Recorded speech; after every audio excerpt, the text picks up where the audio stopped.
Check, check, check. You good on the volume?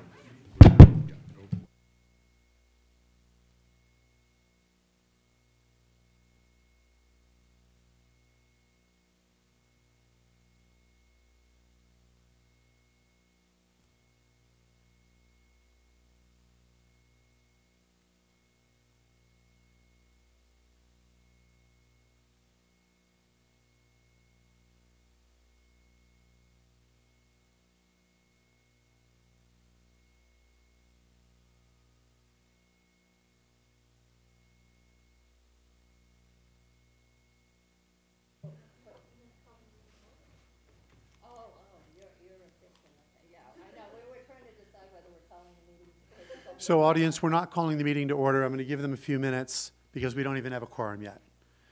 And if there is no quorum for some reason, we're not even going to have the meeting. There's no point. This is information that we have to hear, and I don't want to waste all your time.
can't do it.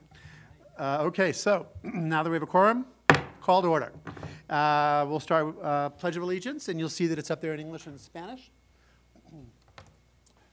I pledge allegiance to the flag of the United States of America and to the republic for which it stands, one nation, under God, indivisible, with liberty and justice for all. Juro fidelidad a la bandera de los Estados Unidos de América y a la república que representa una nación bajo Dios, indivisible, con libertad y justicia para todos. I salute the flag of the state of New Mexico and is the symbol of perfect friendship among united cultures. Saludo la bandera del Estado de Nuevo México, para simbología de amistad perfecta entre culturas unidas.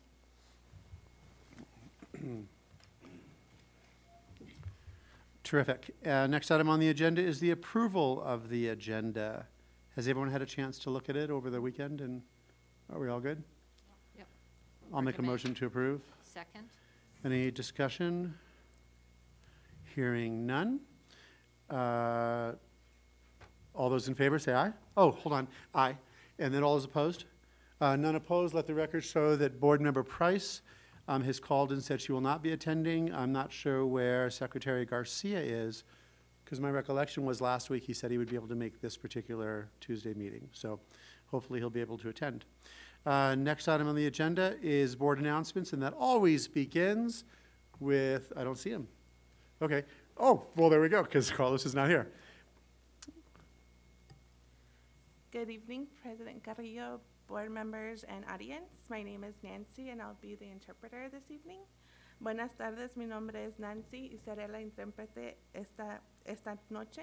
Estaré en la entrada del auditorio si gustan mi asistencia. Great. Thank you, Nancy. Next item. Did I put that on there for board announcements? Where's Alma? I think I did. Yeah. The ETN mail-in ballot update.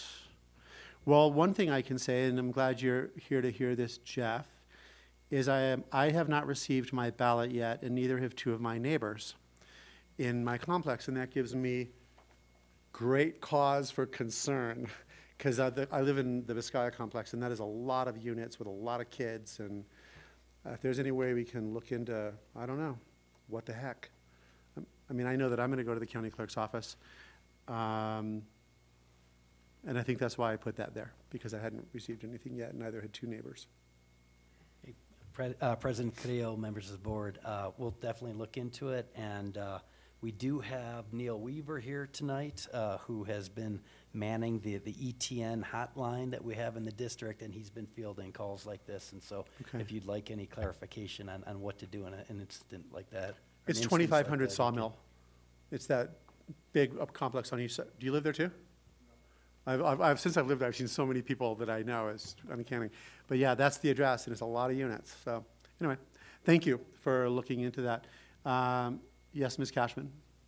I would just remind people that if you have, I would just remind people if you have not received your ballot, you should have received your ballot by this time. So you need to, we don't have extra ballots, Santa Fe Public Schools, to give you. You need to go to the county clerk to get your ballot. So if you haven't received one, the ballots, I know in the area of Santa Fe that I live in, and the ballots were there on the evening of February 5th. So if you haven't received your ballot, please get your go to the county clerk, get your ballot, and just a reminder, you need to, it's a mail-in ballot. We're paying, Santa Fe Public Schools, we're paying for the postage, so you don't have to worry about that. And I'm just going to go through the process again, because the print is small on the envelope. So I've been with some senior citizens saying, tell me what I need to do. So you're going to have your ballot, and you have one question on the ballot, and you either vote for or against the question. You put it into an inner envelope without your name on it. Okay, so nobody will know how you voted. And then you put it in the bigger envelope. Make sure that you print your name, you put the date of your birth, and you sign it, and then you seal it up, and that will go. So no one will know how you voted, because when it gets to the county clerk, they will eventually take those ballots out and put them in the ballot machine. So they won't know how you voted, they'll just know that you voted.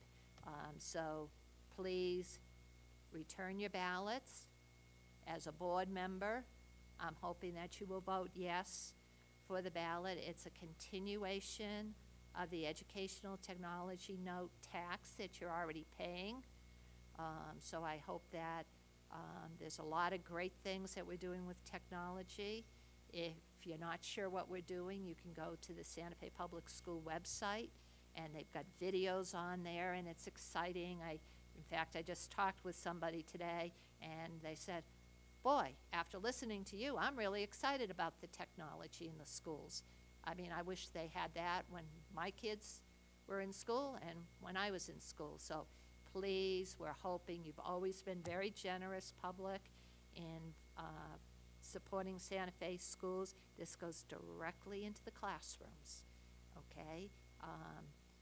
Between the devices that our students are using, and I told somebody the devices are like, you know, a notebook and a pencil nowadays.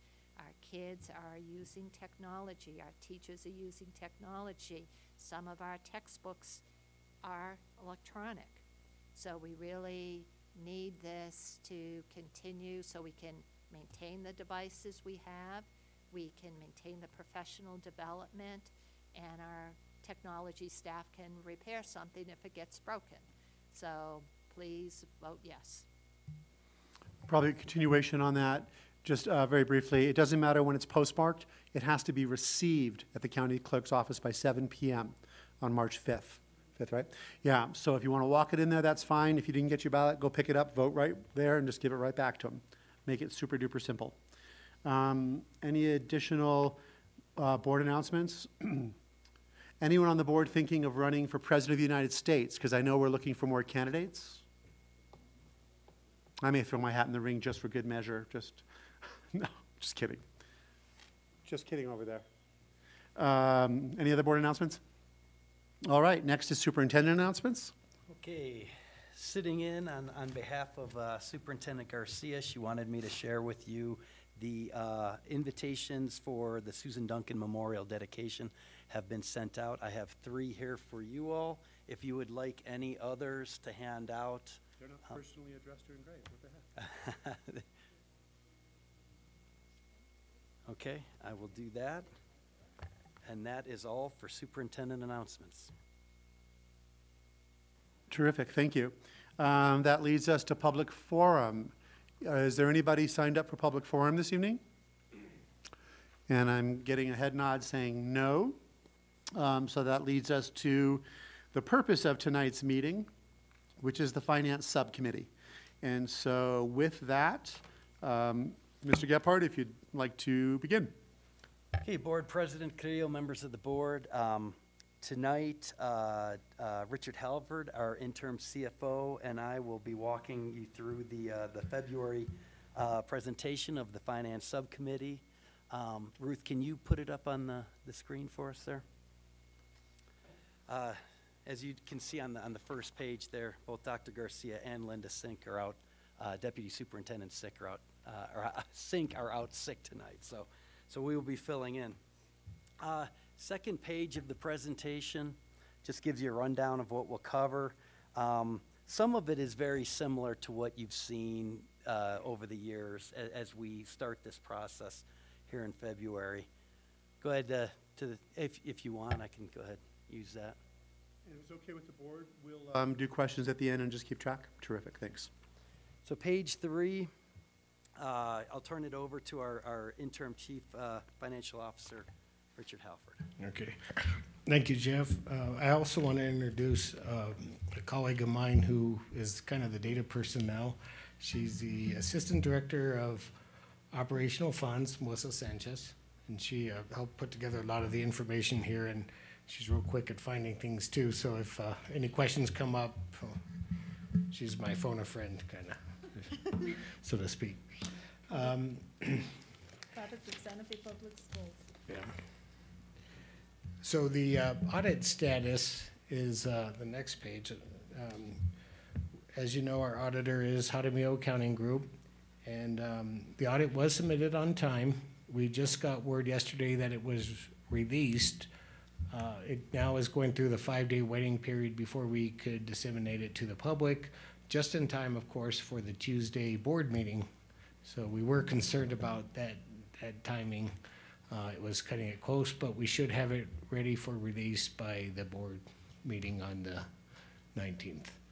At that point, we will go over all the results and findings for both SFPS and ATC, and also the action plan to address the findings.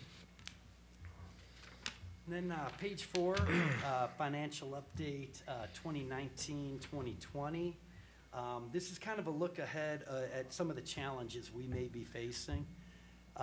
There was a decrease in the T&E and TCI index that will basically decrease our operational funding by $1.46 million. That has to do with the coding of employees and ensuring that they're coded properly. And that is something that we've shared previously, and we can go into depth if you have questions later. Transfer of capital outlay salaries to operational will cost $2.5 million. And again, that is something that we previously discussed. Has to do with the coding of salaries and the maximum of a 5% cap on salaries coming out of capital outlay. The enrollment drop expected to decrease revenue by $2.5 million. Again, that's projecting, so we're assuming if utilizing the same funding formula, we're looking at a $2.5 million decrease in operational. The unpaid lunch meals, it's one of the things that we do here in Santa Fe Public Schools, and I'm very proud of our district, but it is costing us to make sure that every student receives a lunch, whether their account is up to date or not. It is, right now we're at $9.9 thousand for the 2017-2018 school year. Potential loss of funding due to impact aid related legislation. Board President Carrillo, I know you were over at the Roundhouse today. There's some talk about about districts keeping their federal impact aid and it hurting other districts. So certain districts will be able to hold on to their impact aid. It will be taken out of the state equalization formula, which can be considered dangerous. It might start unraveling the state equalization guarantee that we have in the state. And so there are 2 bills, actually there are 4, but they're duplicate bills. 2 of them are duplicates.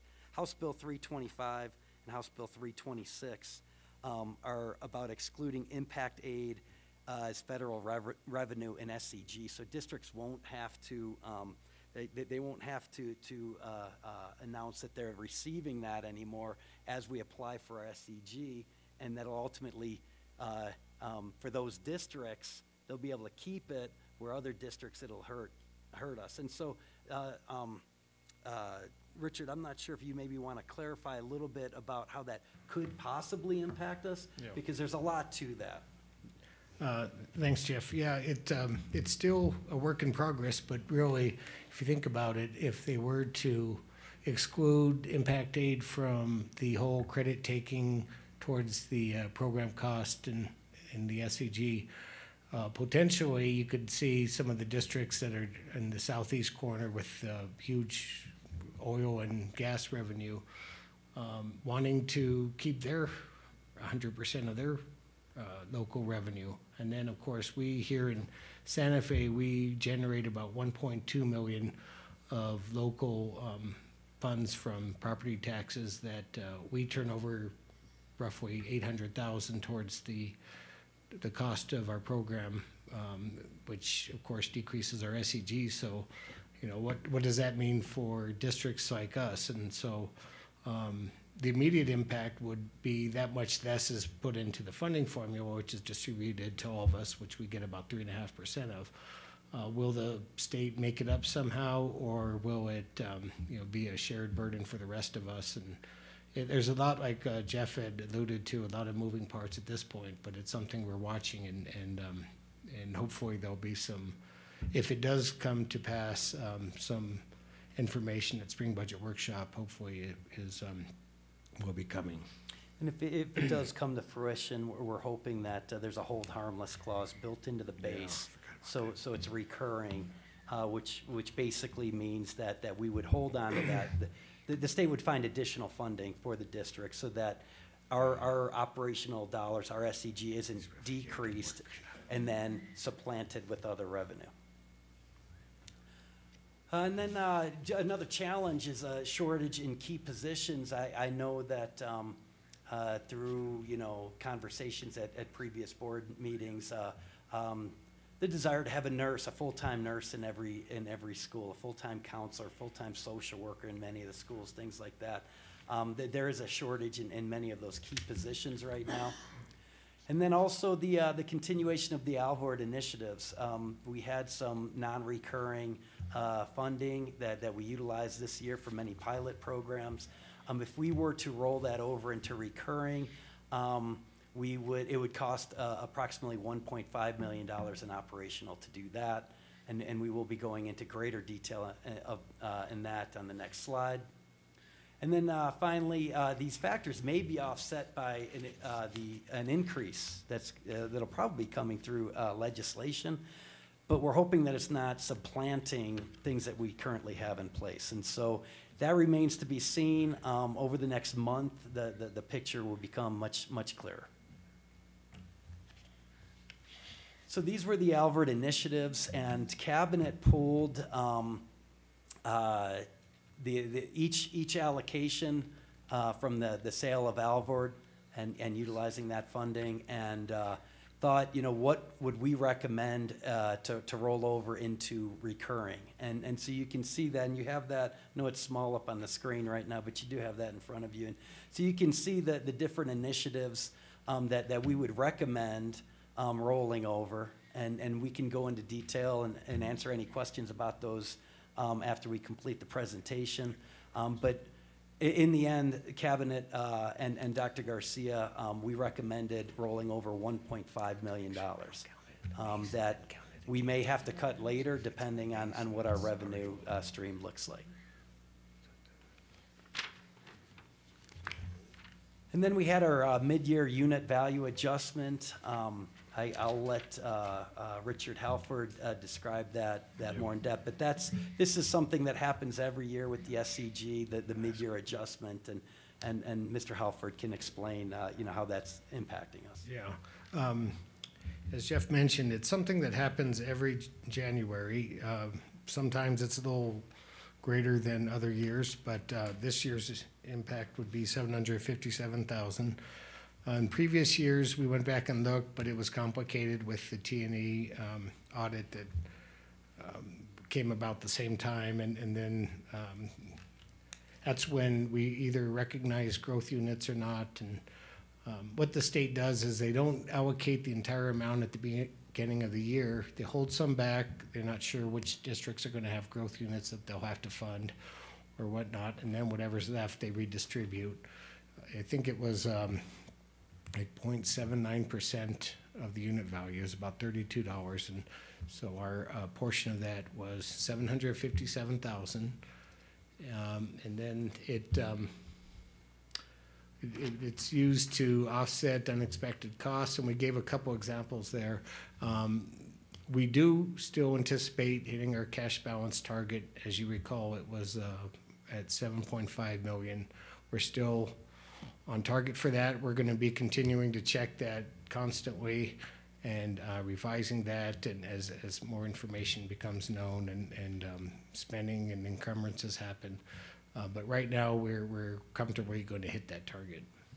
And then one of the things I'd like to point out there, one of those unexpected costs was the increase in student travel, that cost, and how proud we are of our choir and our JROTC and everybody else, and it's a good problem to have, and so that oftentimes happens throughout the school year. And so then the fair student funding, and I think this is, we're going to take our time and go through these next few slides with you. We have our locked and our unlocked budgeted positions in the fair student funding formula that we have here in Santa Fe Public Schools. And so we have the definitions on the board there, or on the screen there. For the locked, it refers to those budgeted positions that are automatically provided to each school based on size, staff, and/or population. There's a gray area with the locked, because if a position's locked, that doesn't necessarily mean it's a full-time position. And so we'll talk a little bit more about that here in a second. And then the unlocked, that's the discretionary portion. That's where the schools have the autonomy to choose, as you know, maybe a librarian or something like that. And we'll discuss that a little further as well. So then on the next slide there, slide 8, you can see the locked positions over to the left. This is, you know, the currently what's happening here in Santa Fe Public Schools. The locked positions. You have your teachers, K-12, your art teachers, music teachers, bilingual teachers, exceptional student services, special education teachers, our principals, assistant principals, based on the student population. That is, not every school has an assistant principal. Counselors, social workers, nurses aides, and interventionists are all considered locked positions right now. And we do have a lot of our directors and coordinators here to discuss any questions you might have or provide answers into exactly how these positions are determined, you know, the allocation of those positions.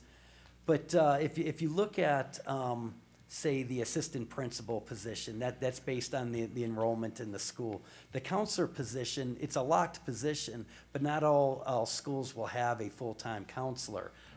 There's the principals have the discretion to utilize some of these positions in a way where they're not full-time positions, and then they could allocate funding for other things. Same thing with nurses aides.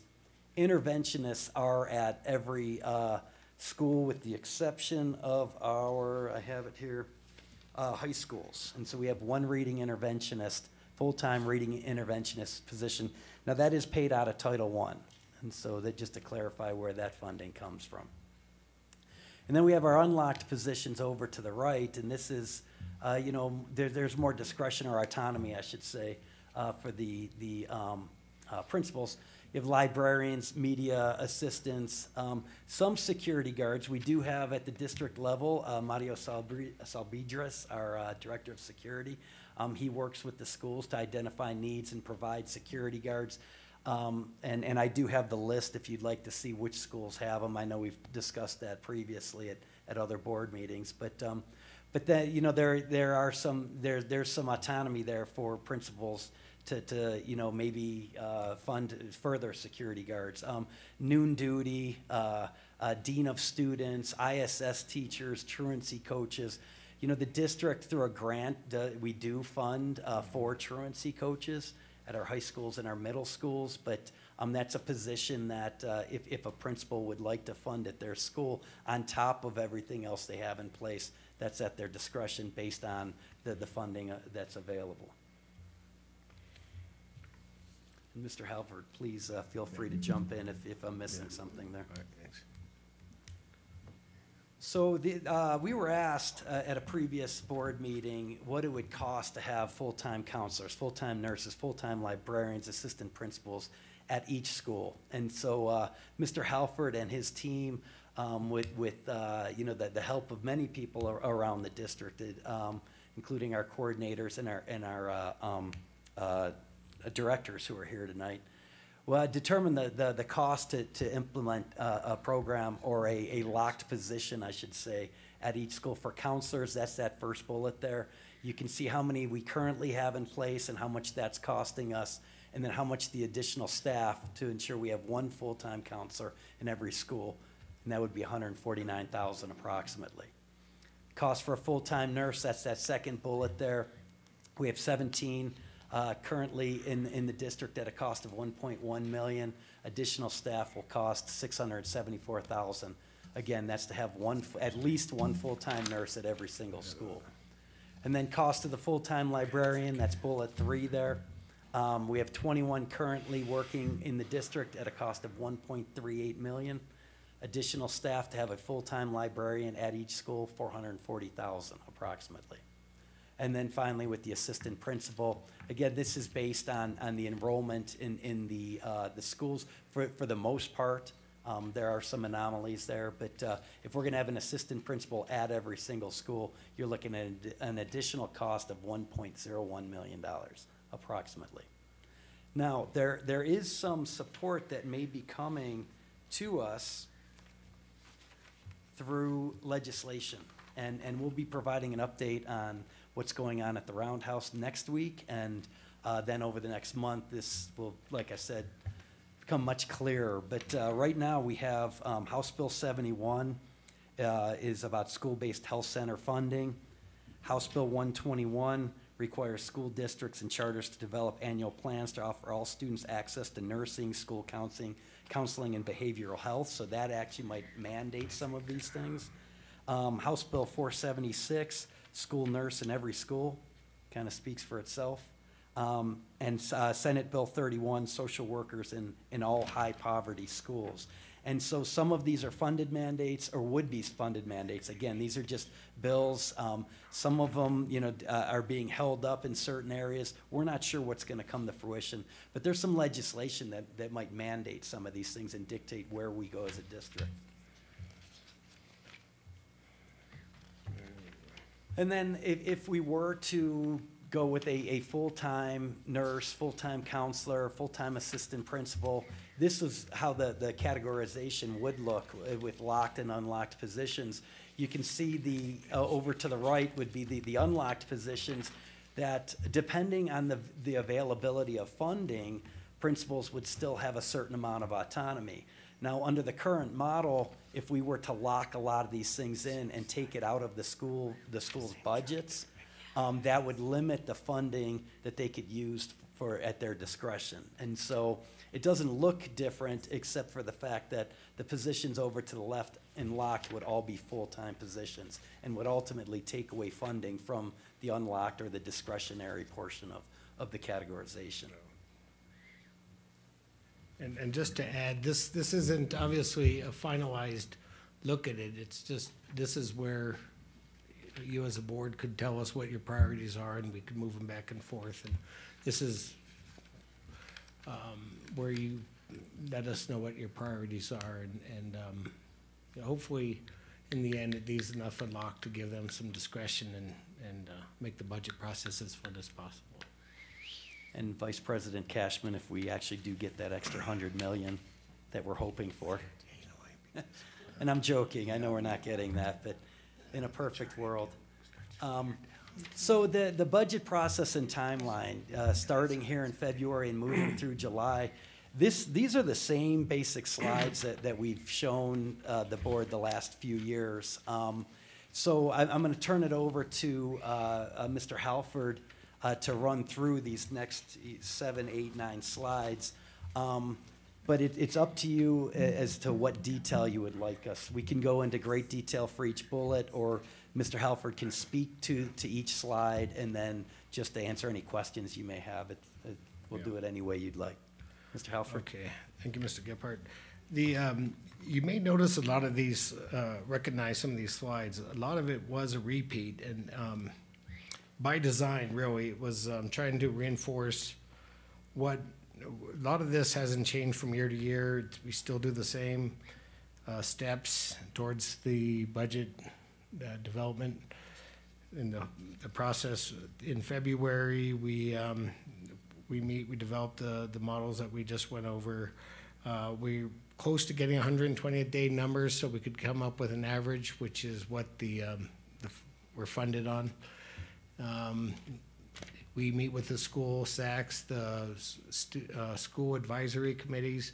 It is a requirement when we turn in our budget. We do have to show that they were full participants in the budget development. The next month in March is a lot of this as we get more information as the legislature gets closer to concluding their business and some of their priorities become clear. We try to work that in as much as we can.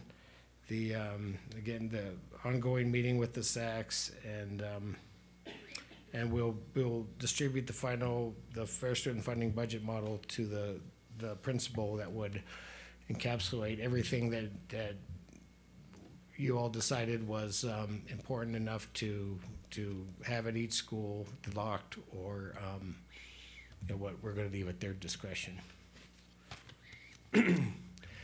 The last bullet on the March is just that we start to meet with our two unions, the NEA and the SFPS, and we tried to get that going earlier in years past. If for those of you who have been here for quite some time, this is a much earlier schedule than what we had, but it does definitely help with the budget making process, because we could work as much of those initiatives into the budget as possible.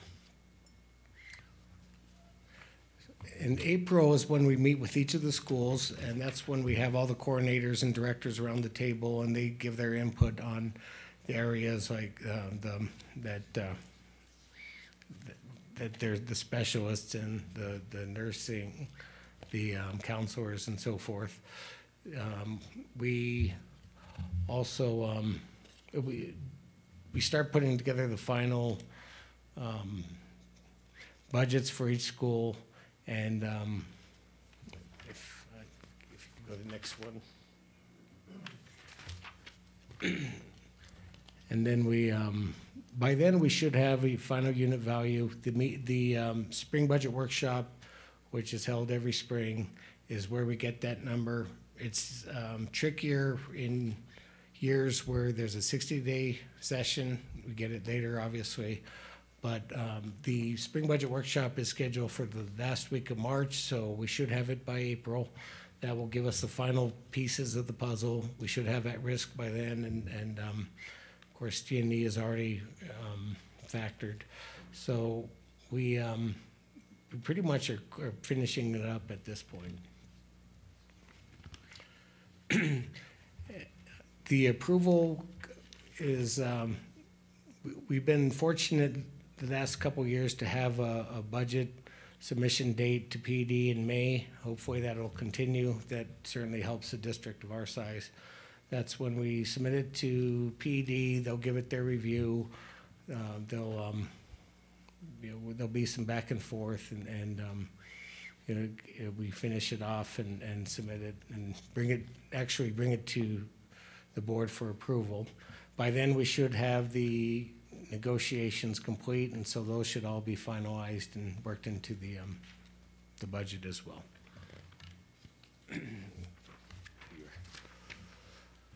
Finally, in June, we will have, if normally we would have a budget review with them. It's either a formal review where we sit down with them, superintendent and staff and PD staff, our budget analyst from school budget and finance, program managers, and it's the process not only talks about the financial side of it, but the program as well. Last year we didn't have one. That was the first year I could remember that we didn't. But usually they'll let us know whether it's a formal review, or sometimes they'll even do it as over the phone. And then in July, this just gives you a glimpse into what happens here at the district level.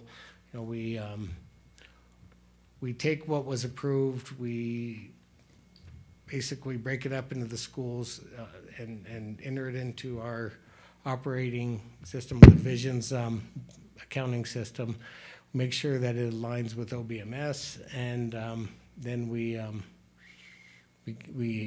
by then we've already rolled over all of our positions, and it's always a constant review, make sure that everything's in line, and what was approved by the board, of course. Mr. Halford, what's OBMS stand for? Oh, I'm sorry, that's the budget operating, is it online? Operating Budget Management System. Operating Budget Management System. It's the PD equivalent of our Vision system. It's what they use to track all bars and budgets and so forth. And then, of course, throughout the year, we bring in any adjusting entries that need to happen, bars of budget adjustment request, go to the board for review and approval. And, you know, that's throughout the year. You know, the budget is a roadmap and it's constantly changing based on, you know, what the student counts are in August and what school needs this or that. And there's some shifts that naturally happen every year. But of course, you guys have, will have a final say in all those budget adjustment requests. And at this time, we will stand for questions.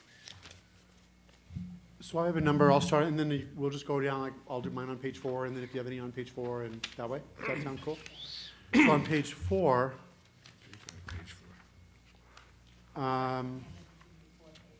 anybody, thank you. So we see where we may be losing money, we see where we may gain money.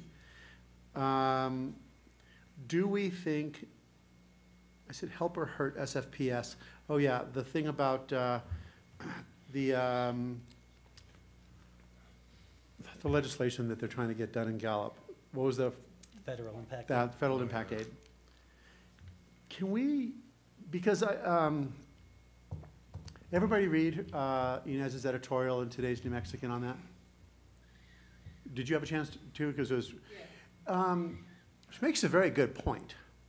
I believe, and I think this may be at odds with, probably I know I'm at odds with the superintendent and maybe with you, but she makes a very good point in terms of where that money was intended to go, and especially in our state, I would say to kind of the far western and northwestern areas relative to where we have most of our Native American populations.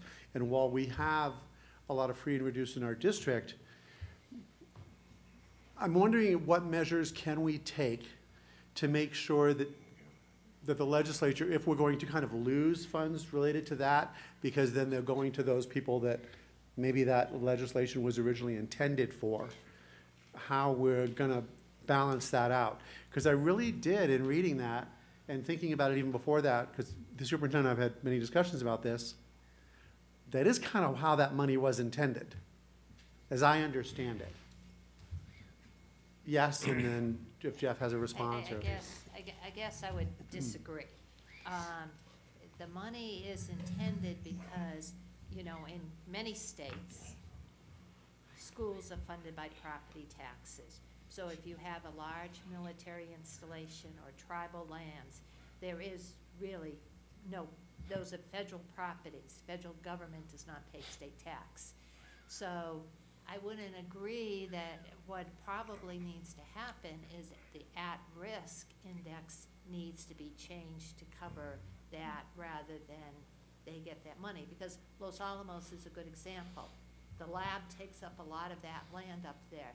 They get federal impact money because, you know, the labs don't pay federal taxes. And so it makes sense when you have property taxes that are funding your schools. So I think the formula needs to be changed rather than saying give those people the impact, because then you create winners and losers. And I'm mainly concerned you undermine the state equalization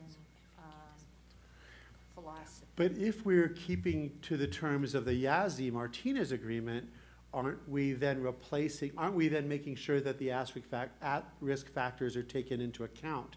So that if the federal impact aid really did go to, you know, more to Gallup or more to the Four Corners areas, or then we would, based on Yazzie-Martinez, right, shouldn't we then, the legislature should be supplanting that money that we might be losing? I mean, that's what I'm, I mean, I don't want to lose anything either. The idea that Los Alamos gets $9 million a year, and when you divide how many kids they have versus in a $9 million extra, and for God's sakes, it's Los Alamos, something seems inherently wrong with that.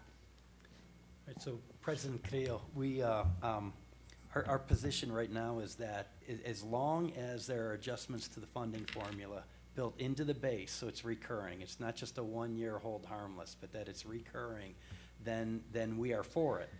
But But so there's a lot of things. It's difficult to take just one piece of legislation in isolation right now because it's like dominoes. And so there are so many other factors. So it'll be interesting to see how this picture kind of comes together with all of these interconnected pieces of legislation, because in isolation, some people might think this is good, some people might think it's bad, but when you bring it all together through Senate Bill 1 or House Bill 5 and see how it really fits in, at this time, it's difficult for us to say. Page 4? Of course, please, Ms. Cashman. So I have a question on the enrollment drop. That's based on this year's enrollment drop, so what we would expect to lose next year. My question is, Turquoise Trail is expanding a new middle school. The kids are gonna be coming from our population for the most part. So that's this current year. So how is that going to adjust? Because they would be taking some of our students, but the enrollment drop is for the past year. So, I mean, I don't know how that's going to work. Could we potentially see more than a 2.5 million drop if we lose a lot of our students to the middle school at Turquoise Trail? Mr. Halford, you want to handle that one? Yeah, I guess the only, in a climate of declining enrollment, usually you get a little bit of a break since it's based on the prior year funding, so you have less students now, but the funding from the previous year was slightly higher, so you could, kind of helps you ease into that. We did have some projections that, Melissa just shared with me that I gave me Bill, we did factor in that they will be losing some students. So I suppose, that already has been worked into this, and a lot of it's gonna be dependent on which schools lose and if they're able to absorb that and move forward. What we've always said is in theory, a decrease in enrollment should mean a decrease in expenditures, and they should all match out, but really, it all depends on where those students that we're losing. The worst case scenario I've always said is that you lose one student per classroom, because then you can't do anything about it. You're just gonna get the decrease in revenue and have to deal with it. If it's in a school where you either have over enrollment and you're busing students elsewhere, you could perhaps weather that a little easier, because then you just don't have as many to bus away or what. And Turquoise Trail is in that area, so hopefully that'll.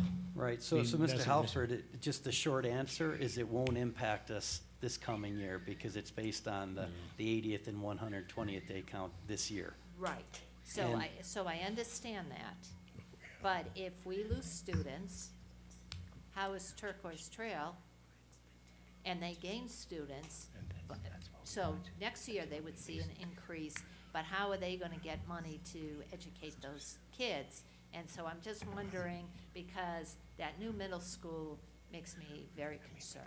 So that's why there's always that adjustment mid-year in the SCG. And Richard, Mr. Halford spoke to, so how they kind of hold back some funding and see how it all fits together, and then they release it. And so that's what makes up for those big spikes like that. I will say that we do have our Associate Superintendent Wagner, our Associate Superintendent Lujan, working closely with Principal Senna at Ortiz and Principal Courting. They actually have some really good things that are going to be coming down the pike. And so for the thousands watching from home, stay tuned, because they have some really good things going on. And with the new building, the new Milagro facilities, and some of these STEM programs and computer science programs and these pilots, we're going to be bringing kids back as well next year. I'm just concerned because Turquoise Trail right now is marketing for this new middle school, and it's not gonna be out at the state film area that they originally thought, because they've run into problems with that, so I don't know. But it appeals to a segment of us, so a segment of our population. So how do we try to, right now, their lottery I think closes in the beginning of March. How do we get the word out to our parents that maybe they might have considered that lottery, but like you said, we've got some great things coming. How do we market that so parents have the full scope of information? So I don't have an answer for you now, but we will take it back to the superintendent and discuss it at our next cabinet meeting. And on that, I would say it's incumbent upon them, and I would imagine their board is sitting around a table thinking about how do they manage their cash right now, knowing that they're gonna start next year possibly with a lot more expenses before they get back their, SUG refund, so. Ms. Noble? Thank you. I'm wondering what number of students is behind the expected 2.5 million drop in enrollment, humans? Mr. Halford, I know we shared that previously. Do you have that number? I do recall that we built that off of, at the time, we had only the 40th day figures, and we looked historically at what happens between the 40th and 80th day. Generally, we lose additional students between those two, so we factored that in as well, and at the time, it was the best guess that if this is what the drop we're seeing now on the 40th day, what we could expect for funding will be, and I don't recall the exact amount, but once we put that into the formula, it came up to about 2.5 million. But we could revise that. We're always constantly, now that we have, especially after we get the 120th day membership, that will be the final piece, and then we really have. So the estimation, more board guessing. member Noble, I believe, Ruth, do you have that number for us? Can you speak into the microphone? Thank you. Excuse me. The 40th day enrollment of 12,363 represents a decrease of 237 students, or 1.9% from the 2017-18 40th day, and that was reported at the December 11th board meeting. So wait a minute, on that, because I don't understand. So we're expecting a further drop of possibly 1.9% for this coming year, is that right? Is that what this indicates, this 2.5 million here? So that indicates the initial, right, and so Mr. Halford went into detail about how we calculated and estimated the impact that, and with the trajectories and the Yeah. projections and everything else, but that is going to be for this upcoming year, that's the decrease in revenue we're looking at, based on enrollment. So roughly the same number of kids in this upcoming year, 2019. Losing that many, Yeah. if you look at the projections Okay. and Just the curious. trajectory on the graph, then yes. Okay. And Ms. we could revisit that graph. I know we had a graph Yeah. that showed the dropping enrollment. Okay, Ms. Cashman? And I just would remind the public that decline in students is not that a lot of people are deciding to go elsewhere. We have less kids entering kindergarten because of the birth rates. So if you don't have the student, I mean, if they're not being born, we can't put them into school. And so it's not just that we have a large segment of people that are dissatisfied with Santa Fe Public Schools. So I just want to make sure that we understand it's not, I mean, not that we aren't losing some students to other places, but our declining birth rate, and we see that the ARC studies project that is going to be out for a while, that people are having less kids. So I guess Ms. Cashman is saying when you're done watching the meeting tonight, support your Santa Fe Public Schools, get to work. And Board President Carrillo and Miss- Vice President, oh, I'm sorry. Ms. Noble? I do have a point to that as well, Just as long as we're putting it all in context, we are also increasingly an aging community, a place that working families are having a hard time finding housing, making a living, that sort of thing. So there are many demographic factors, including the low birth rate. And in fact, the long-range planning division of the city projected a number of years ago that if it weren't for immigrants, which is both just people who move here and actual immigrants to this country, we would already be at a declining population rate in the whole of the city. My last thing for page 4 is on the lunch meals. What effort, I mean, let's face it, it's $9.9 thousand. It's not the end of the world. However, and I can say that I was guilty of this because oftentimes, you know, my son would forget money, or just whatever. It's like, for God's sakes, man, take $2 to school. How hard is it? But, so I would get a bill and I'd pay it at whatever, I was in arrears, right? What efforts do we make, at least for those people that are not on free and reduced lunch, to send them a letter and say, look, when you pay your amount, and maybe what you owe is $35, when you pay this, this helps, you know, us to be able to offset making sure that everyone has a good meal instead of a cheese sandwich. Do we make any efforts to try to collect? President Carrillo, Associate Superintendent Wagner is here and can speak to that. She oversees student nutrition. Just curious. I mean, I know it's not a mind-blowing amount of money, but money's money.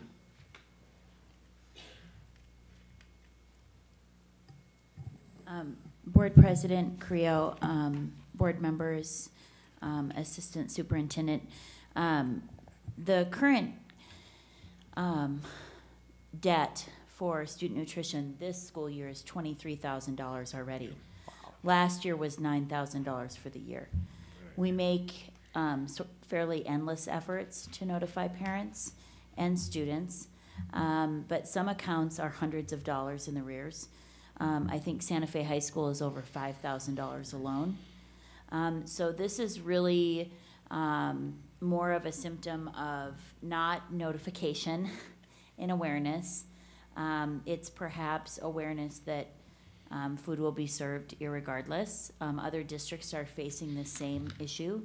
I think our student nutrition director shared with me that Carlsbad, Hobbs, $100,000 already in the rears, APS more. So this is an issue district-wide or statewide, and we have to come up with a plan not just to pay off the debt, which can't come from the student nutrition budget. That's a key point here, a key factor, is that it has to come from another funding source. But we have to come up with a mechanism that isn't just about reminding families. It's about grabbing the right families who qualify for free or reduced lunch and getting them applied for that and approved for that, and then figuring out how to manage circumstances where perhaps people don't qualify but they can't pay, and then find out, sort out where some of just the negligence or ignoring the notifications is coming in. I mean, when a student has $150 in past bills, there's something going on, right? So I would, and I don't know how the rest of the board feels about this, but I mean, something that just popped in my brain right now was maybe a letter from the board, all of us, going out to all of the families saying, if you haven't properly done your documentation to get free and reduced lunch, please do so, because it helps us balance our books. And please, if you are in arrears and we're feeding your kid every day, we wouldn't put it that way, but you know, then please pay your bills. And just because it affects the entire district, and while it isn't an insurmountable amount of money, it is money that could go into other places in student nutrition. I don't know, just, would you guys, and it would come from the board, and I want to emphasize that, not from the superintendent. This would be the board, all of us, asking all of our constituents to please understand this issue and be responsible. What are your thoughts on something like that, if they, just curious? Yes, Ms. Cashman. Well, first of all, I need to think about that. But the other question I was asking is how much of the debt is because the federal government changed who qualifies for free and reduced lunch? Have we had that impact yet? Because I know the federal formula has changed. So how much is that a problem now for us? Board President, board members, Assistant Superintendent, our schools that qualify for school-wide free are still school-wide free. So this is at our paid schools, and these are families who most likely have not submitted applications or are not paying on their even reduced price. So The changes in qualifications is really the school-wide mechanism I think you're referring to. And that is something we'll have to face on a broader scale. I don't believe this is individual application issues. Ms. Noble? I am also thinking about it. Generally, I'd say I'm happy with more communication going out, and I think it would be all right. My brain went somewhere else, which was, and I don't know if this could be a function of the foundation we've talked about previously, Partners in Education, or anyone else, but this is the kind of thing that it's very tangible, and I feel the community would really perhaps be willing to support the meals for kids in this town. And so, you know, sometimes I think we just need to ask that people step up and support, perhaps even, you know, just a particular school, if it's Santa Fe High or something like that, that, you know, kids getting food is a pretty critical thing, and I think there are a lot of ways that we could think about this. And I just want to make a point that we do get some donations. That 9.9 million number that you saw was offset by about, I'm sorry, 9.9 thousand was offset by about $4,000 or $5,000 worth of donations. So the actual amount was slightly higher, but the fiscal impact to us was this amount after the donations were considered. I should have probably put that up there. But I would just worry, Ms. Noble, that we have so many asks of our community. You know, and I just need to think about, now granted, there are so many reasons why the APS bond failed, but it was way too big. It was like a 20% ask. I mean, it was like over, and it wasn't well explained. I mean, there were so many reasons, but I'd just be concerned. I mean, all these ideas, you know, just any way we can do this. I just think that, I don't want to call them, what, scofflaw? Isn't that usually always referred to just parking people that don't pay their parking tickets, or is just someone who's financially irresponsible, or scofflaw? I don't know. It's usually always, I always see it, when I read about it in the paper, it's referring to people that don't pay the parking tickets. And then they get booted and all the rest happens, right? Well, there are lunch scofflaws. I mean, clearly, if the family needs help, they can apply, and if they don't, well, what is it, $2.35, Ms. Yonda Wagner? It's something like that. It's like $2.35 or $2.65. And so, I don't know, it's something for us to look at, letter or appeal to maybe Partners Net or whatever. But I love what, you know, they do so much field trip work. Why would we want them to reallocate from that? I wasn't suggesting that Oh, in I any know. way, shape, or form. No, I understand. But just sitting on that board, sometimes I think there's more that could Yeah. be done to support the I public get it. schools. Cool. Page 5. Ms. Noble? Well, continuing on page 4, and I don't know how the two of you feel on the board, but I would love, as we go forward with this process, to see trend lines in general, but the enrollment trends, I think, would be important, going back a few years, looking at our numbers so we can see whether we are facing an accelerating decline in enrollment. And even the unpaid meals, I'm wondering about the trend line there as well. So going back a few years, I mean, there's a line here that it's growing, but, you know, and the numbers Ms. Yonda Wagner cited are striking in the growth from last year to this year. So I would love to see how that's been over time. And on that, because my brain just remembered something, trend lines, looking at enrollment of specific schools, and the school I'm thinking of right now, and other parents out there have brought this up to me, is El Dorado. Should it be a K-6, or should we keep 7-8 out there? Is it financially feasible to keep a 7-8 out there with our declining enrollment, not only at that school, but in the district? And those kids would probably naturally go to the New Milagro, because as I understand it from friends my friends who are parents of kids that go out there, is they offer so limited And their offerings in terms of electives and everything for grades 7 and 8 is so limited because the class size is way too small. As I understand it, the only language offered in grades 7 and 8 is German because there happens to be a teacher that teaches German.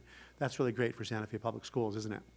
And, you know, and then also relative to athletics and arts and different things. And so I think as we go into this budget and we start to examine it school by school, we have to ask ourselves, that's the only K-8 I can think of, but does it make sense still? And maybe because you're out there a lot talking to constituents, maybe you can just get the pulse of the community.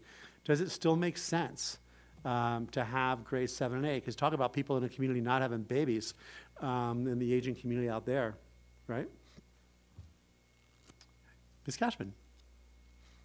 But I hear what you're saying, but if we're going to start focusing on schools that have declining enrollments, then I think that has to be a larger issue.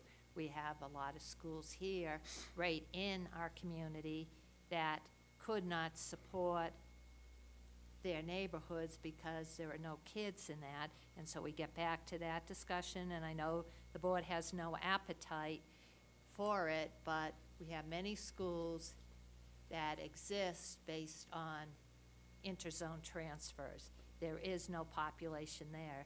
So before we target a geographically separated area, because they don't have that population, and if we could get the county to go ahead and do the connector between the community college and El Dorado, it would give us a lot more flexibility.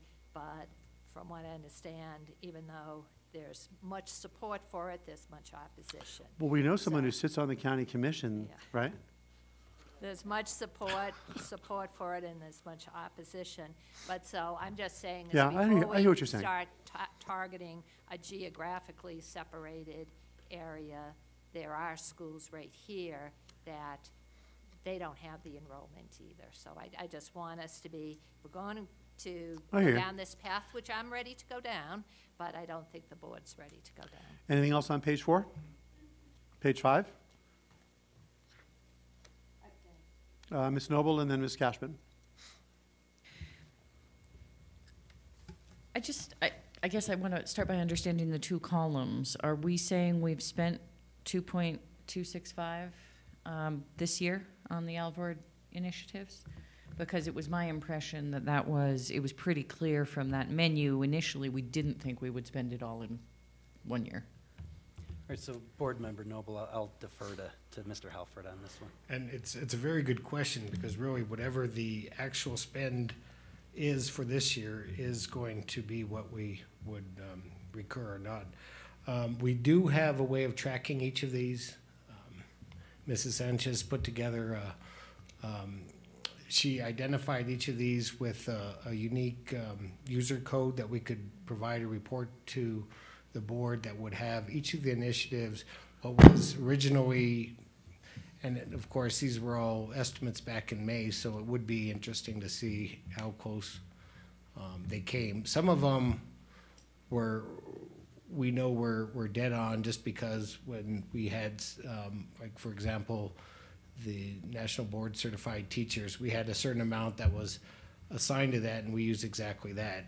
Some others where it comes down to, well, we think so many FT are gonna cost this much, it wouldn't be a bad idea to revisit that and see how close we are, and, cause they will impact what we have for next year. As of now, the first column is just what we presented in that May 15th budget, where the board approved the operating budget. But we can revisit these and come up with some, and that report, I think, would be real interesting for you all to see. So we'll provide that as well. That sounds great. And I guess I'm just trying to understand whether the 1.5 is new additional money, is carried over money from the 2.2 that's unspent, or somewhere in between. Well, and Board Member Noble, what we will find out when we create this report. We'll see what has been spent, and then what hasn't been spent. And I'll defer to Mr. Halford on this one, but I believe goes into that cash balance. And at that point, the board would have to determine how to utilize that funding. So it sounds like what you're saying, the 1.5 is the staff recommendation for one-time money, in essence, to be pulled out of a cash balance, some of which. No, Board Member Noble, I'm sorry, that is a little confusing. And so that is what we recommend moving into recurring expenditures. But again, that's our recommendation based on what we've seen worked out of these pilot programs and the non-recurring funding allocations that we made this past year. Okay, thank you, that helps. And I guess with some of it, I would love, and maybe this could just be provided if we go through the chart in the report, but the qualitative information. For example, what did we do around the first line there, recruit, recognize, and retaining staff, that cost $160,000? I mean, if it's 3.5 FTEs, what's their job? Thank you. So that specifically, I would want to, in the next either finance committee meeting or even board meeting, see what are those positions, what are they doing, and how is it recurring? Because that's a lot of money. And especially given that, and I don't want a presentation to come back saying with a quippy title of a program or an acronym. I want to know the 3 people that were hired and what they're doing and what have been the results of that we're continuing to spend the 160. So that Ms. Noble, also that's specificity, because that's a lot of money, especially if we're going to carry it over. And especially we're in a climate where this year, I think it's HB 77, the bill around administration being tied to inflation and everything else. So people are looking at that very, very carefully. So that's why. Ms. Cashman.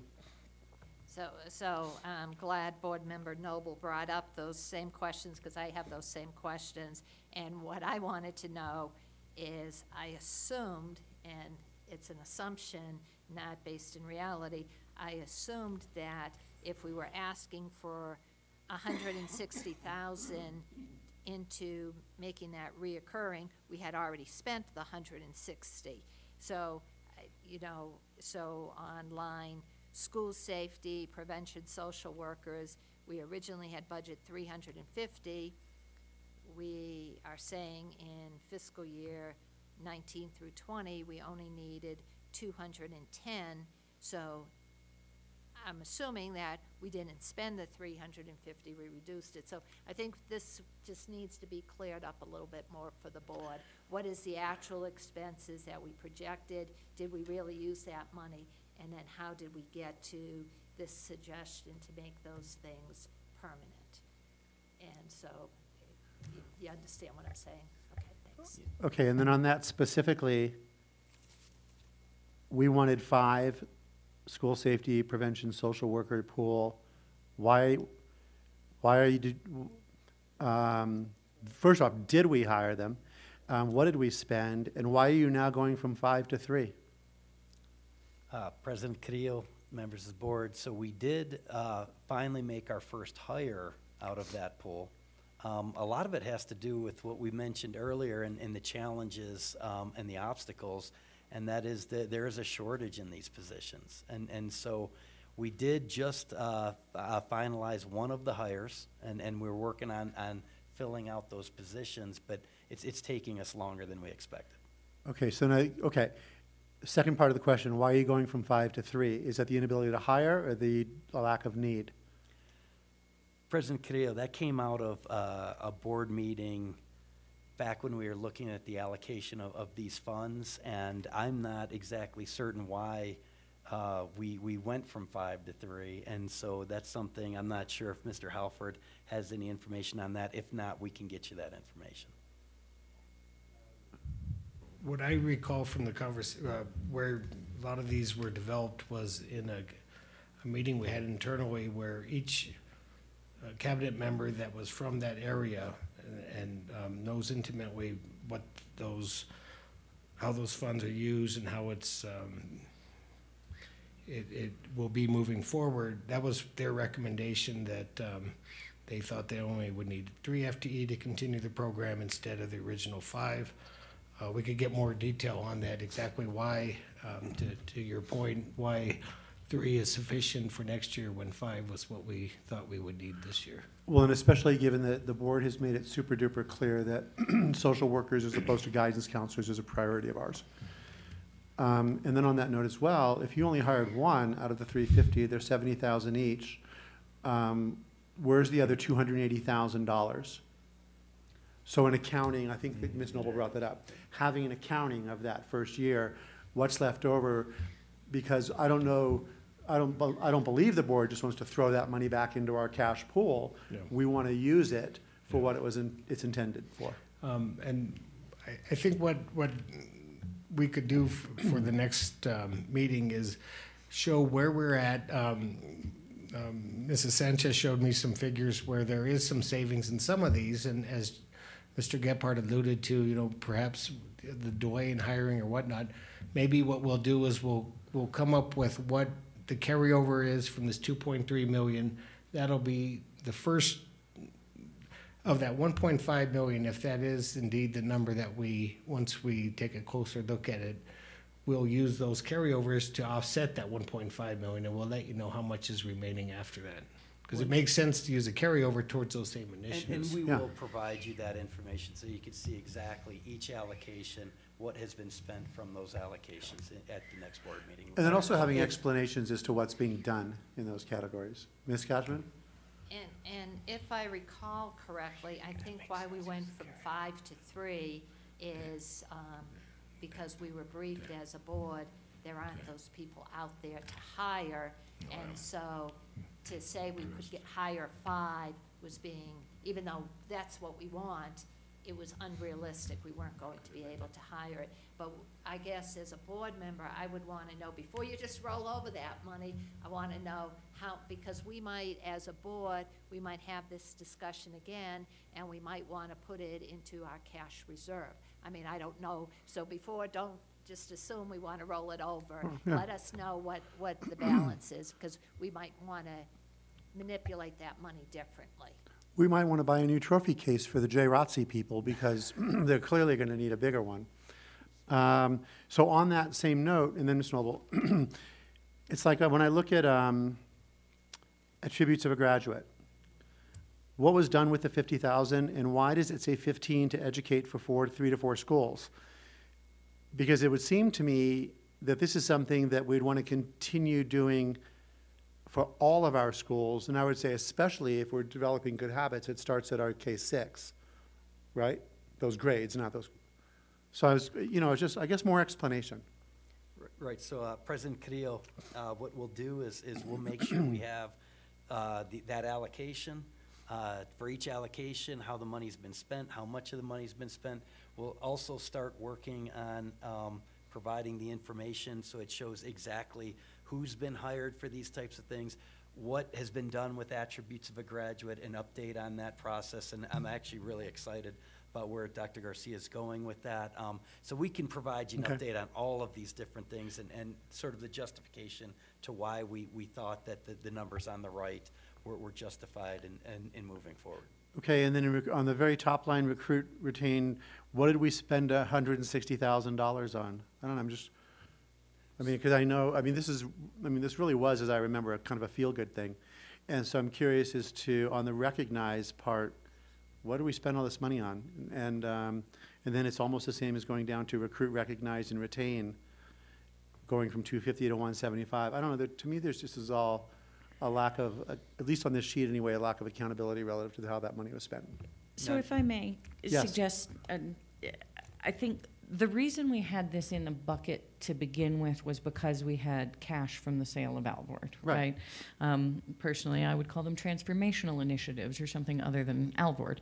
But obviously that name exists because of where the money came from.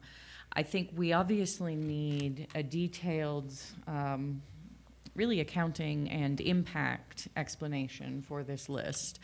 And I would say that we can approach this as a board, and I would argue if we are going to be moving things like this into recurring column, which I hear is what the recommendation is here, that we should look at at it in context of our whole budget. I don't want this in a siloed bucket anymore because it was a capital cash infusion. You know, on page 9, not to jump ahead, but we have the costs for a bunch of things we've been asking for, and I have some questions about those numbers, counselors, nurses, librarians, that sort of thing. But I think we should ideally get the explanation that we're clearly asking for and then really approach the budget in an integrated way, and how and what are we really putting into recurring programs, transformational initiatives.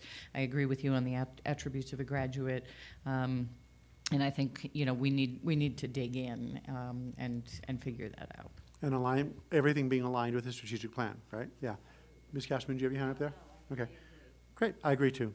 Great point. Let's go to page 6. You already mentioned Jay Rotzi, so terrific. The more they travel and the more they win, the more we'll give them. That goes for all the people in the district. Ms. Cashman. I just, the last bullet, is that an error that I thought our cash balance was about 5.5, and now I'm seeing 7.5 million? Is that an error? Because that would be, we try to keep between 5 to 5%. Yeah. Yeah, I was thinking yeah. it was So 5.5 the last time we talked also. So is that an error just on the chart, or did something happen that we have 2 million more than? Board Member Cashman, it was actually pulled directly from the, that same May 15th presentation that we did at the time of the board approval. And I could pass this around. I probably should have made more copies. I brought some back up for some of these numbers, thinking that it might be asked. The remaining, the 7.5 is actually 7,541,000, and it was off of page 4 of that the presentation, which I'm sure doesn't help everyone out there and watching. But yeah, it was part of the May presentation. It was after we went through and we applied some of the phase 1 initiatives, that the one-time compensation of staff and the Milagro 5 days for the planning and so forth. It left us with a 7,541,000 projected cash balance. And so that, what we do then is we code that a certain way in the system to know that it's set aside, and we will be checking it more as we get closer to the end of the year and things develop and get finalized. But Vice that President Cashman, we will double check that and provide clarification And on if you that. could just provide it to us, I mean, because Yeah. then if that's really what our cash balance is, we're in great shape. But I didn't think we were, I remember 5.5 also. yeah, so could we just double check that? Because if that's where we really are, then We just need to know. we, yeah. And what percentage of our budget is that? Anything else on page 6? Page 7.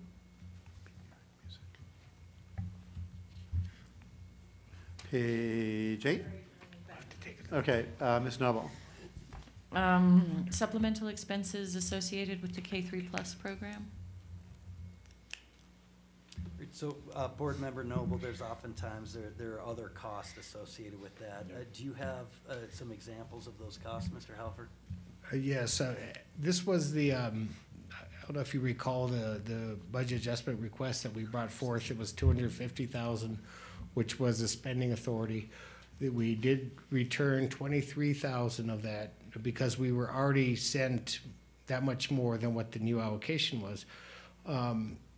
What we found out after is that there were some expenditures, and we'll get the exact amount, it wasn't much, but there were some expenditures that occurred after, well, in between when we submitted the request for reimbursement and we received that final notice, that we had to move over to operational because we knew we weren't going to get it from that fund anymore. We had to move it to operational. That was the only place that we could move it. I don't recall it being that much, but we could get an exact amount. That did have an impact because that was money we weren't anticipating having to pick up.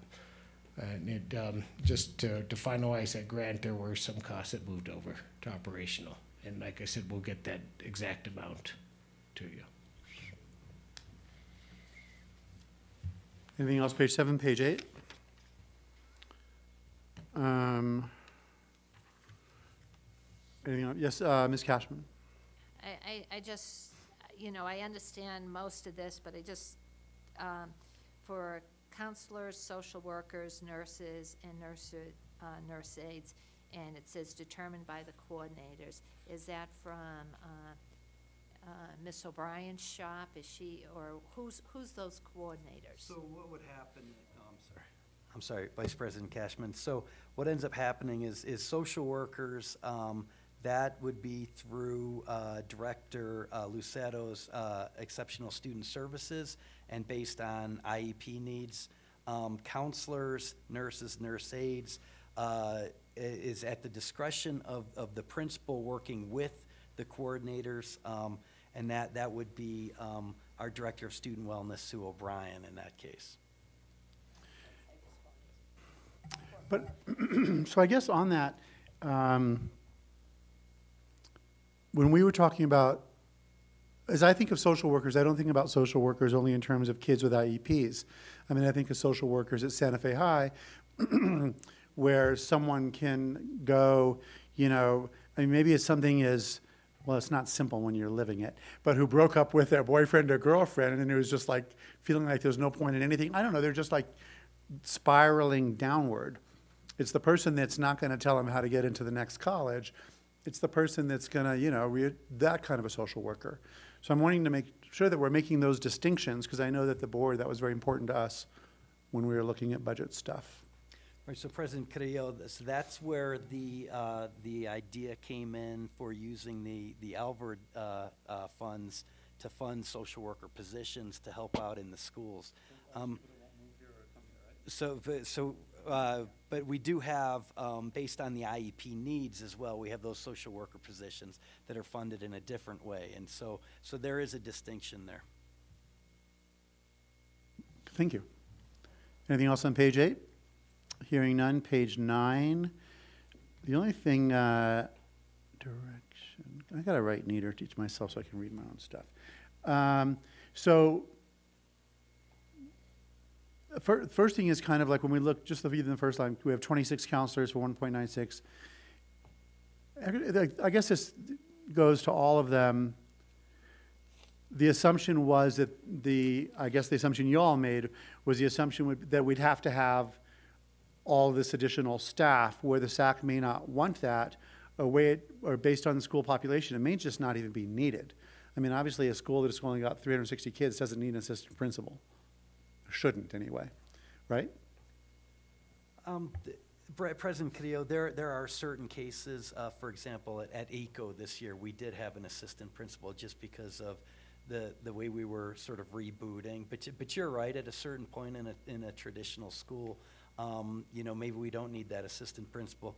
What we did here was based on, I believe, a suggestion from the board to provide information of what would it cost to do these types of things. And so we're not exactly suggesting that Okay. we have an assistant principal at every school, but if you'd like to, that's what it would cost. No, okay. And then like things like nurses, I mean, it doesn't need to be a full-time RN at every school, clearly. A school like Tasuki, which has, 160 kids, doesn't need a full-time RN, right? That, if you'd like, what we could do is we could bring up the Director Sue O'Brien to speak No, it's just to not, that, that's not necessary. I mean, or is that a philosophical thing between the board, really? Well, I don't think the board wants an RN full-time at every school. I mean, I think maybe Ms. Cashman does. She's politely raising. Anyway, that was my thing about page 9. Ms. Cashman. Thank you for the information. It's really good. I just had a question. When we say how many we currently have, is that full-time, or is that a mixture of full-time and part-time based on the individual schools? Is just what I wanted Mr. to Halford, know. is that FTE or is that actual full-time employees? Do you know? I believe this was based on the model that each school would have a 1.0 FTE nurse. So what I took was the positions that were currently there. So if you had an individual sorry. So if you had an individual that was a .4 FTE, I brought it up to 1 FTE for each school site. So there was 3 schools that had multiple FTEs. So I had to take the total of what we're paying for our current staff, average it out to get what it would cost for 1 FTE. And for any school site that currently did not have an employee hired, I use that as a basis, should we hire a new employee for that position. And so a follow-on question for a nurse, we're talking about a nurse or a nurse aide, correct? Or- Correct. Okay. I Correct. just So we wanted have to- both variables that we've, Right, calculated. because one is more expensive than the Yes. other. yes. Okay, and so these are full-time positions. Okay, I appreciate you doing this. I think it gives good information for the board. And I know, like Board Member Carrillo said, well, we don't need a nurse. Yeah, we do need a nurse 5 days a week at our schools. I appreciate all the hard work that some of our secretaries do, but they should not be doing nursing jobs. I mean, they do them and they make the calls when there's no nurse there, but we need someone that is trained with some sort of healthcare professional. I don't think we should be putting our secretaries or principals to make a healthcare call. You know, every Friday there's no help, or only every, you know, because kids unfortunately get sick on Fridays too, you know, and so, thank you. Thank you. So then was the dollar amount, like just using nurses as an example, 647, 674,000? Was that based on like a full-time RN or what? Just curious. How did you derive that number in terms of the certification of the employee? So again, I utilized what we were paying. Like on average and? An average. Okay. We do have, which after doing this analysis, Richard and I did determine there are 2 LPN nurses that are employed by our schools, so that may be another avenue that can be explored. Their salary was about $20,000 less than an RN. And looking at the salary, Just to decide, that could be, I mean, when we look at the program, when kids are going through capital and the nursing programs, maybe they want to come back to Santa Fe Public Schools. Ms. Noble and then Ms. Cashman. So on a similar vein, I guess I'm hoping you'll talk a little bit about, and I really do appreciate these numbers, about the full-time librarian numbers, because I don't believe we have 21 full-time librarians. Maybe we have library aides in those 21 positions. I mean, I asked about this, and at some point the number was more like 4 actual library certified librarians, and which is not an We EA do not in the have- library. We do not have 21 certified Okay, so I'm not crazy. I can answer that without you even looking Well, up the and number. what you okay. said, we shouldn't have EAs, just the way we shouldn't have the secretary doing a nursing Well- job, we shouldn't have EAs doing the librarian job, because they're supposed to be in the classroom helping their teacher. No, They're we hired for use, it. they are hired for the library. They aren't hired as an EA in the classroom. But we do need certified librarians, because every year we replenish material in the library, and it's not just go out and get a bunch of books. You need to understand that library collection, which things need are beyond, you know, books from the 1920s. If they're an encyclopedia, they're out of date. And, or what is the genre, you know, so you have a good mix of fiction, nonfiction, you know, so we need, and from what I understand, there is a librarian that all the orders get processed into, and they look at what all the school sites are doing. So there is a mix, but I could tell you that number is not librarians. And we talked about it, I think, last year, even as, you know, thinking about it as media specialists, because so much of it is electronic now. It's not just about finding and checking out a book with a Dewey Decimal number on the spine. It is about really being literate in media and accessing information in today's world. So, Board Member Noble, Vice President Cashman, we can go back and we can identify the number of certified librarians and then how much it would cost to have a certified librarian in each library, if that's what you'd like us to do?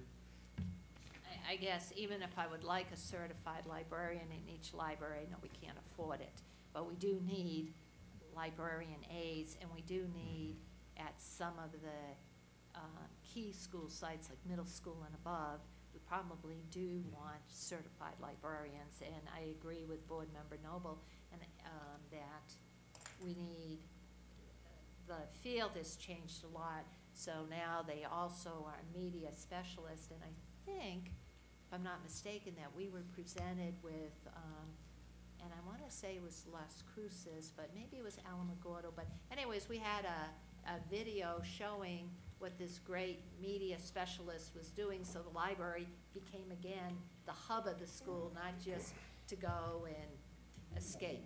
I can't remember, It but was yeah. Deming Public Schools. And Was it Deming? Thank you. Well, I kept on looking at you because I thought, you know, Mr. Gephardt had something to do with presenting that to It was a us, cool new so. building too, wasn't it? Didn't they have like some cool new building also? The building was relatively new. It's what they did with the space. Yeah. And the kids just loved it, and it was the hub of the school when they got done. I have a question, So- we should probably know this. Do you If- have, oh, go.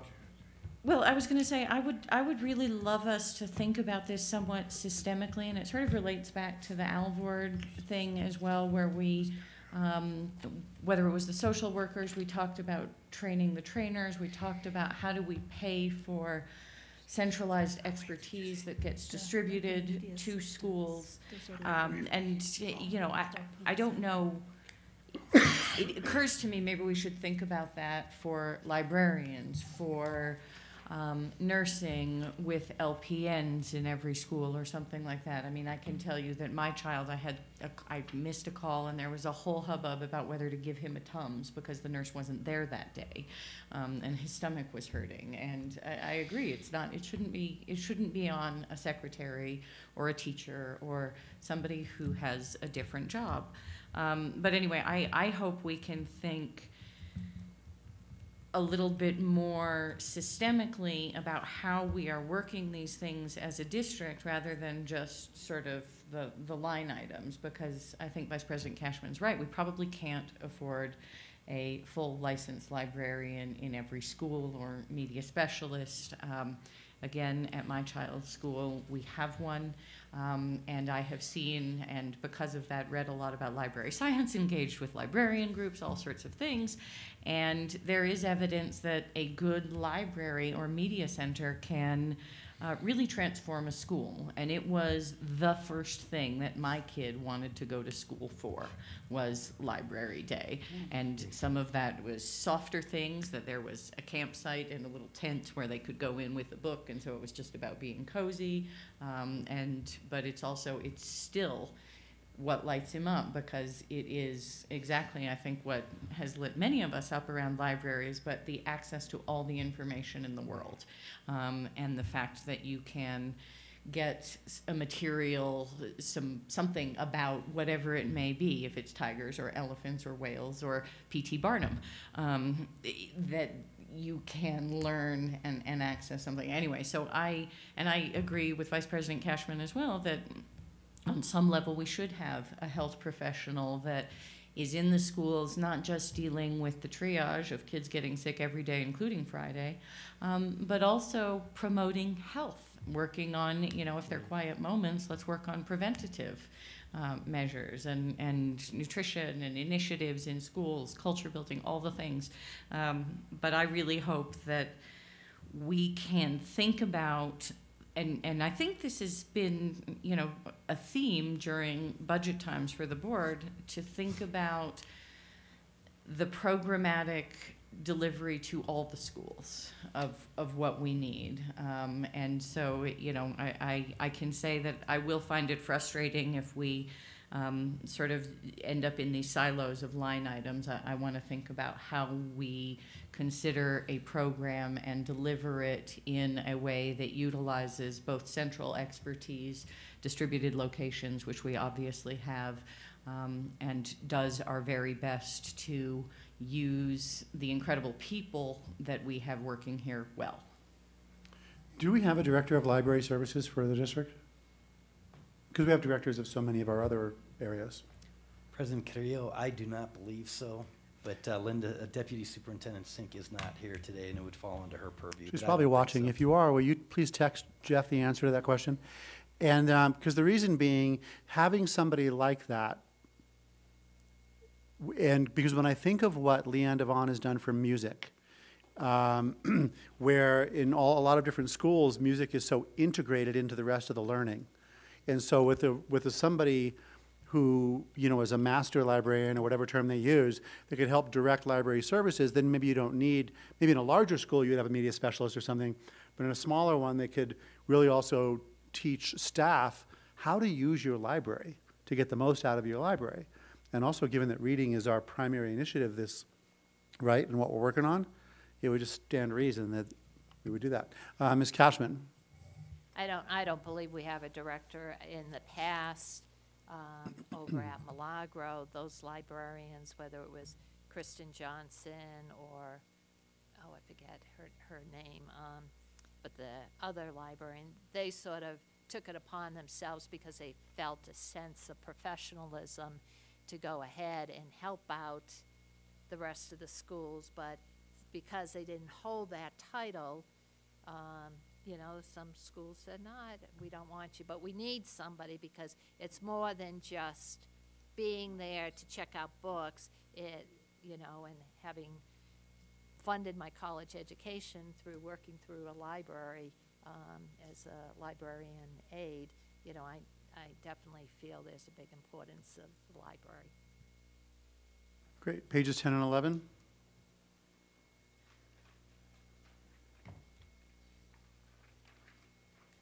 The only question I have on 10 is we're keeping in a way the fidelity of fair student funding, right? The idea of funding follows the kid. It seems like we're still doing that, which I absolutely support. Is that correct? So the fair student funding model that we have here really does reflect sort of that unit value That approach underlying we use, foundation. Okay, right? And good. so more All right. funding for students and With more needs, all that right, stuff. mhm, Okay, yep. cool. Ms. Cashman. But we need to be cognizant and a lot of our schools have a lot of mobility, that funding gets put in the beginning of the year. If population moves to another school, that funding does not follow those kids. It stays at that Right. school. So we haven't got to the point where it's truly following the kids. It goes there initially, but it's not updated in real time. Yes, Ms. Noble. I would like to understand what this is meant to communicate to the board between slide 8 and slide 10. The only change is that security guards are no longer in the unlocked category. Other than that, it's the same slide. So I guess I don't really understand what we're saying, and I'm sort of wondering what happened to security guards. Right, so that's a good question. What ended up happening here was the locked positions are still locked, but now they're full-time FTE. And so it doesn't really reflect it, but ultimately it's taking funding away from the discretionary part of what a principal can do. And so the positions very much remain the same, but because the full-time, the positions on the left in the locked column are now full-time positions, it'll take away the funding from the discretionary part in the unlocked. And so I did speak to that, but I do agree with you. We should have been more clear on this actual slide to reflect that. Okay, and what happened to security guards? That I'm going to have to defer to Mr. Halford on. That may have just been a mistake. I believe that was, we did have some discussions about security guards that at one point last year they were locked, but I think now that we have, the safety director we have now, I believe, is taking a more active role in He's making the site visits and determining what security needs they have. And so I think it's going to be more at his discretion than it was in the past. I believe it was a mistake, though, to take it from the unlocked and not move it over to the locked. I think it did appear as if it disappeared, and that was not the intent. It was, I think it should have been shifted over to locked. So we think it might be locked, determined by coordinators? Yes, that's correct. Well, and one thing to add to that, Board Member Noble, these were suggestions on things we might want to consider. At page 12? My question on 12 is, I thought I had it with me, the thing that you guys passed out at the last board meeting where we had the list of all of the SAC emails and names. Do you have yours? I left mine on my desk because I could get that electronically. I don't know if anybody has it, but it would really help me. You didn't get yours? I had a printed copy that is probably still in my board binder. Oh, because but electronically, yeah, of course. then I can. Because I copy didn't and have it electronically, paste. and I sent out a letter to everybody. Anyway, not all of them. No. Well, because when you do the first 3 letters, it comes out. But anyway, so I did, all the high schools, charters, and then my schools, because I knew you guys would do your own. But my question is, in looking at some of these, I remember in years past, where a school had an embarrassingly small number of people serving on a SAC from the parent or community side, that the screws were put to the principal to say, get cracking. I mean, it was part of their evaluation. It's like, look, you have to have a SAC and not just with 2 people on it. So I'm just, choosing exaggeration, but I mean, I would like that followed through on, just because the SAC is so important and so much falls to that committee. That's the only thing I have, I think, for page 12. Anybody else, page 12? Ms. Cashman? Page 13? Ms. Cashman?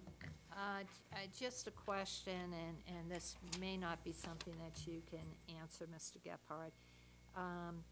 For the 2 unions, and we are opening up the bargaining again, is it the full contract we're opening up for bargaining, or is it just some certain articles? You need to give me back my. I also wrote that down. Yeah. Vice President Cashman, I don't have that information for you, but I will make a note and we'll get you that information. Thanks.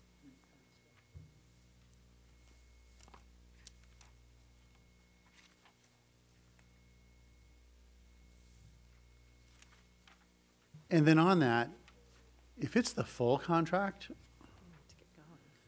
we need to be prepared for it to take a lot more time than it has in the past. Only because, as I understand it, well, as I've read it, the last contract, do you all have a copy of it? Yes.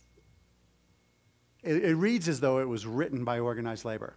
And now I'm a organized labor person, but there are so many things that are basically the discretion of management that are not in there. I mean, it's just really, I think it's going to be a more challenging negotiation if we're opening up the whole contract. So if you could find out what our intent is, that would be great. This, page 13, anything else on page 13? Anything else on page 14? 15? When is spring budget workshop this year? Because usually it's after that you come to us with unit value, right?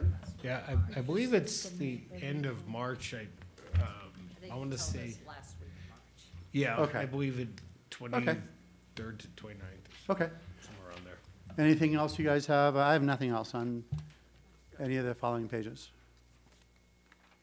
So I want to then thank you very much for the presentation. And I'm sorry, I already forgot your name because I'm not that bright. Ms. Sanchez and Mr. Half, I just want to thank you very much for your work on this. It was nicely done, and I think all of us will look forward to, having the answers to a lot of the questions and concerns that we brought up.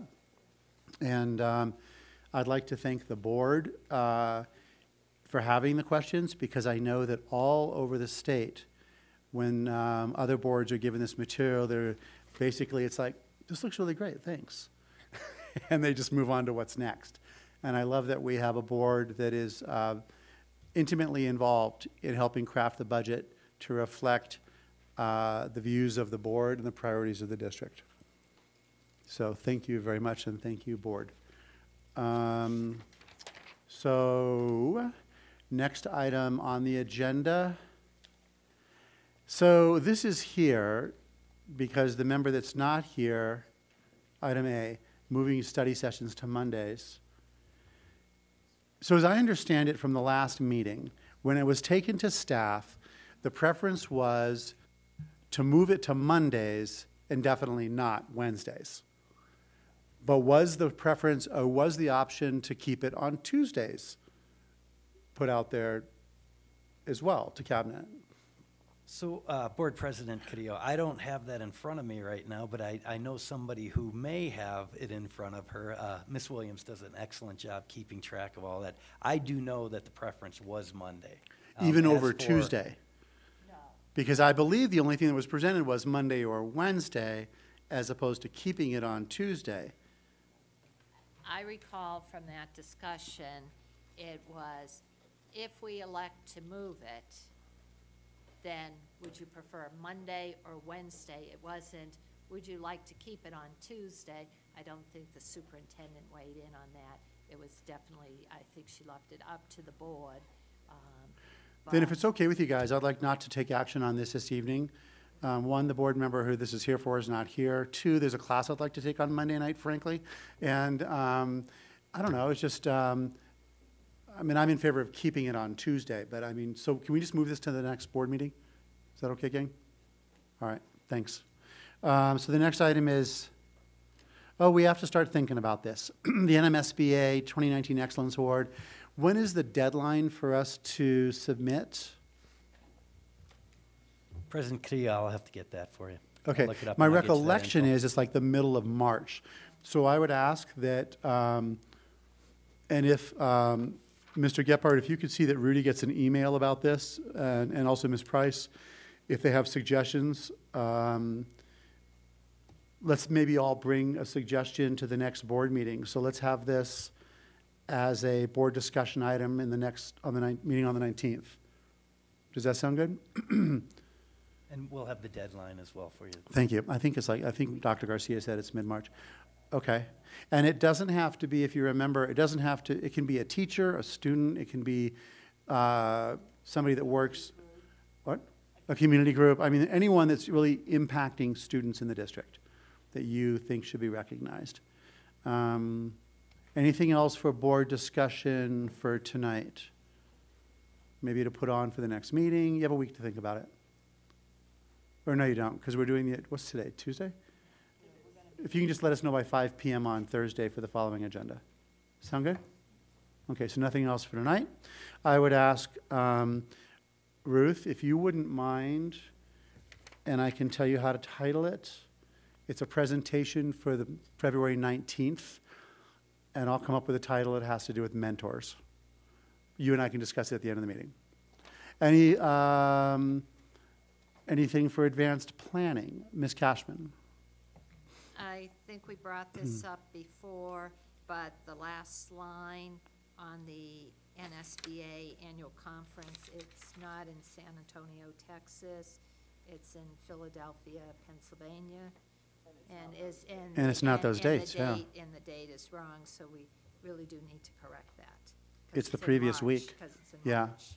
So I think last Friday, Saturday, Sunday on Yeah, March, is that right? That was carried In over Philly, from yeah. last year. Okay.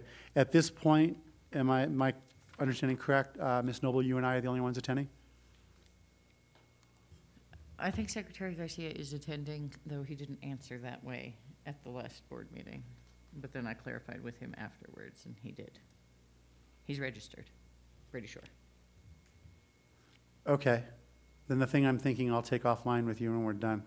Okay. Um, On okay. advanced planning, did I hear you say, President Carrillo, we are having an executive session next week? I believe we should. I mean, you'll know when you see the agenda. It's because is Ms. Sullivan still here? No. We haven't had any updates on grievances that may rise to level 3, on legal, all the different things that have happened in like the last quarter. I just feel like it'd be a good idea for us to have an update. Is that okay with both of you? I think it's fine. It's just calendar management for me. No, I agree. So let's calendar it in. We're having an executive next week. Anything else on executive planning?